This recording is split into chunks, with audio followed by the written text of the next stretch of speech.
জাতীয় সংসদে বিরোধী দল সেই সময় বিএনপির স্থায়ী কমিটির বৈঠক শেষে খালেদা জিয়া বিবৃতিতে জামাত নেতাদের অবিলম্বে মুক্তি দাবি করে বলছেন, জামাতে ইসলামের শীর্ষ 3 নেতা মতিউর রহমান নিজামী, আলী হাসান মুজাহিদ এবং দেলাওয়ার হোসেন সাঈদীকে গ্রেপ্তারের ঘটনা চরম স্বৈরাচারী পন্থায় রাজনৈতিক নিপীড়নের এক জঘন্য নজির।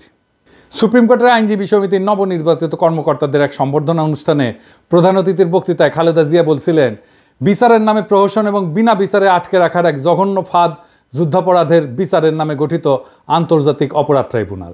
এই ট্রাইব্যুনালের আইন, বিধি ব্যবস্থা, তদন্ত ও গঠন প্রক্রিয়া কোনো কিছুই স্বচ্ছ কিংবা আন্তর্জাতিক মানসম্পন্ন না।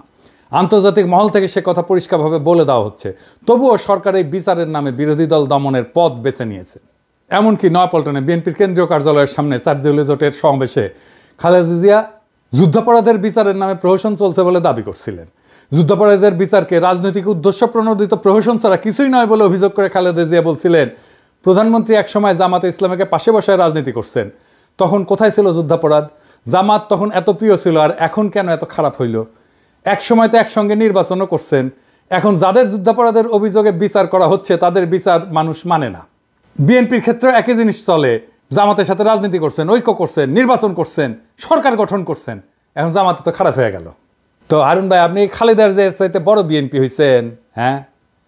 2018 সালের 900 ভোটের নির্বাচনে বগুড়া সদরের আসনটা ছাড়া, কারণ ওইখানে বগুড়া সদরে কারো কারচুপি করার ক্ষমতাই নাই, আওয়ামী লীগ চাইলেও পারতো না কারচুপি করতে, তাই ওই সিটটা বাদ। ওই সিট বিএনপি পাবেই। বাকি সব আসন যেখানে জাতীয় ঐক্যফ্রন্টের ক্যান্ডিডেট জিতেছিল, তাদের সাথে ইন্ডিয়ার গভীর সম্পর্ক ছিল, তাদেরকে জিততে দিছিল। যেমন ধরেন সুলতান মোহাম্মদ মনসুর, উকিল সাত্তার জিতেছিল না, হারুনও জিতেছিল। আমরা জানতে চাই কেন হারুনের সিট হাসিনা ছেড়ে দিছিল। তো হারুন ভাই যে বলিছে যে জামাত ধর্ম ব্যবসা করে, এটা নিয়ে আলাপ করি।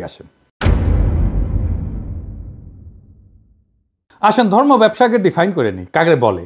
ধর্ম ব্যবসা বলতে বোঝানো হয় এমন একটা অনৈতিক কর্মকাণ্ড যেখানে ধর্মীয় বিশ্বাস, আচার অনুষ্ঠান বা মানুষের ধর্মীয় অনুভূতিকে ব্যবহার কইরা আর্থিক লাভ বা ব্যক্তিগত স্বার্থ হাসিল করা হয়। এটা শুরু হয় মধ্যযুগে। খ্রিস্ট ধর্মের বিভিন্ন ধর্মীয় প্রতিষ্ঠান দুইভাবে এই ধর্ম ব্যবসা করত। যিশু যেই ক্রুশে ক্রুশবিদ্ধ হয়েছিল, ওই ক্রুশের অংশকে বলা হয় রেলিক বা পবিত্র অবশেষ। এইটা বিক্রি বা প্রদর্শনের মাধ্যমে অর্থ সংগ্রহ করতো চার্চ। আর 2 নম্বর হচ্ছে স্বর্গপ্রাপ্তির গ্যারান্টি বিক্রি করার ঘটনা। এইটা প্রধানত ক্যাথলিক চার্চের মাধ্যমে পরিচালিত হইতো। এইটা পরিচিত ছিল ইনডালজেন্স নামে। এমন একটা ধর্মীয় নীতি যেখানে পাপের শাস্তি কমানোর বা মাপ করার প্রতিশ্রুতি দিয়া চার্চ অর্থ গ্রহণ করত। এইখান থেকে ধর্ম ব্যবসা শব্দের উৎপত্তি। জামাত কি হারুনের কাছে কোনো ধর্মীয় পণ্য বেচেছে?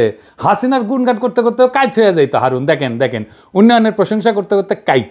আবার একবার চাঁপাইনবাবগঞ্জে কোন এক ট্রেনের উদ্বোধন করবার যায় নাকি হাসিনা হারুনের খোঁজ করেছিল, সেটা তো একেবারে কাইট হয়ে পড়েছিল। দেখেন, যাই হোক, আজকে হারুনরা আর কিছু কইলাম না, আর এক মাল দেখি। খালেদা জিয়ার উপদেষ্টা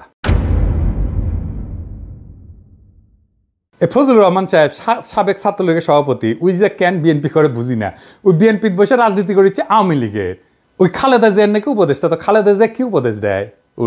এইটা সাহেব, ওই যে ওইটা দেখান না, শেখ মুজিব খুব খারাপ লোক কইয়া যে বাণী দিছে সেটা দেখান। এই দেশের সবচেয়ে খারাপ মানুষের নাম হলো শেখ মুজিবুর রহমান। উনি 3রা জানুয়ারি বঙ্গবন্ধু শেখ মুজিবুর রহমান 71 সনে রেসকোর্স ময়দানে মিটিং করে বলল, 6 দফার দাড়ি কমা সেমিকোলন বাদ দিয়ে যদি আমরা কেউ আপোষ করি, আপনারা আমাদেরকে জ্যান্ত কবর দিবেন। সে আপোষ না করে শেখ মুজিবুর রহমান খুব খারাপ কাম করছে।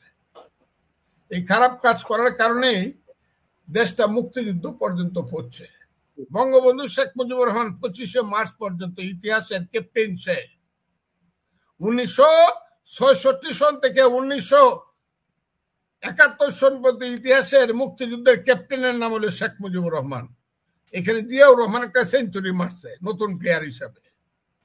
আর যে পাকিস্তানি সুন্দর সুন্দর ছেলেরা আইসা আমাদের সুন্দরী মেয়েরা বিয়া করিয়া করাচি পিন্ডিতে নিয়ে যাইতো, আর আমরা মনে করতাম আমাদের বাগনা বাগনি গুলা খুব সুন্দর হয়েছে। এটা থেকে শেখ মুজিবুর রহমান আমাদেরকে বঞ্চিত করছে। খুব খারাপ মানুষ শেখ মুজিবুর রহমান।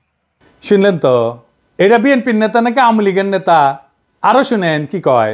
ছাত্রদের কোনো কন্ট্রিবিউশন ছিল না জুলাই আগস্ট বিপ্লবে, 90% বিএনপির কর্মী। জনতার সেই অবস্থার মধ্যে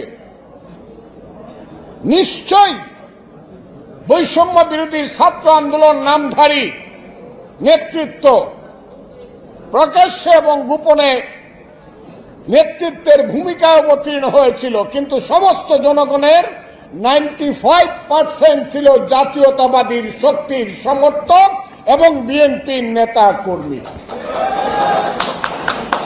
আমি শুধু বলবো, উদাহরণ দেওয়ার জন্য, শুধু যাত্রাবাড়িতে থেকে দাউদকান্দি পর্যন্ত যে লক্ষ লক্ষ মানুষ ছিল, শেষ দিন যে 137 জন লোক জীবন দিয়েছে থানা দখল করতে গিয়ে যাত্রাবাড়ি, এরা কারা?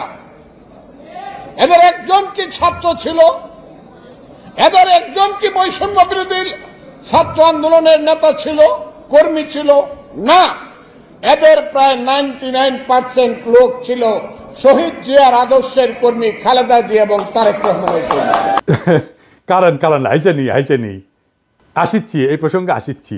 আপনার নেতা মির্জা ফখরুল কি কইছিল আন্দোলন সম্পর্কে? বিএনপি নাকি আন্দোলনে ছিল না। এই যে দেখেন, তার কথা শুনেন। আন্দোলনের সঙ্গে শিক্ষার্থীরা সরাসরি জড়িত, আমরা এই আন্দোলনের সঙ্গে কখনোই সরাসরি জড়িত নই। 90% বিএনপি কর্মী হয়ে গেল। আর দেখেন, ছাত্রদের বিরুদ্ধে কি বিপুল ঘৃণা।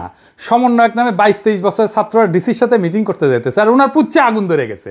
শুনেন, এখন বাংলাদেশের সব দলের চেয়ে বড় দলের নাম হলো সমন্বয়কের দল। আমি কিশোরগঞ্জে গেছিলাম, যদি 4-5টা ছেলে হাতে ডায়েরি নিয়ে হাঁটে। আমি কেন আসছিলাম? ডিসি সাহেবের সঙ্গে মিটিং করতে আসছি। কোন ক্লাসে পড়ো? কলেজে ফার্স্ট ইয়ারে পড়ি, গুরুদয়াল কলেজে।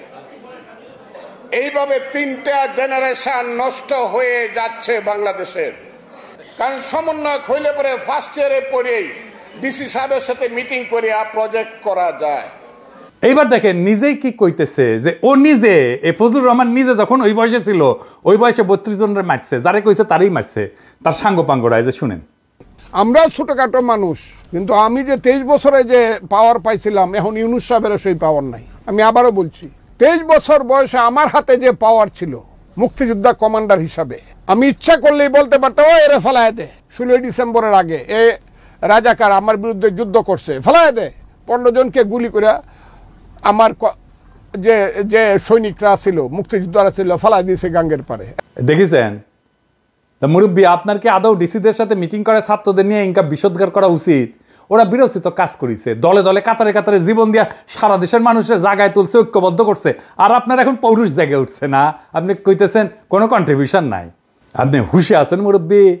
আপনি মুরব্বী মানুষ, বেশি কিছু কমু না। আপনারা করেছেন কি? ঈদের পরে আন্দোলন কইরা তো বছরের পর বছর পার করেছেন, এখন গলাত প্রচুর জোর এসেছে না? আপনাদের তো মির্জা আব্বাস কইছে 28 অক্টোবর প্রাণ ভয়ে প্রতিরোধ গড়ে তুলতে পারেন নাই, এখন পাঙ্খা গজাইছে, হিংসা হয় ছাত্রদের। আপনারা হাত মারিছেন, বুঝেছেন? 16 বছর ধরে হাত মারিছেন। ছাত্ররা পাইরা ফেলা গোয়া মেরে দিচ্ছে 3 সপ্তাহে হাসিনার। ফাল পারা বন্ধ করবেন, আবার ফাল পারবেন তো পাবলিকে কলে পাইরা ফেলবে, খুব খেয়াল। এইগুলা হইতেছে বাকশালী ডিম, বুঝছেন? বিএনপির বাসাত রাখিছে, বিএনপি তা দিচ্ছে এগুলাতে, এটা ফুটে বাকশালী চাও বাড়াবে। এবার বলেন, এই যে ভারত ঘেঁষার বাম এলিমেন্টগুলা কই থেকে বাইর হইতেছে বিএনপির মধ্যে থেকে, আর প্রমিনেন্স পাইতেছে, এত মিডিয়া কভারেজ পাইতেছে, এইখানেই আছে বিএনপির আগাম নির্বাচনের দাবির প্রশ্ন।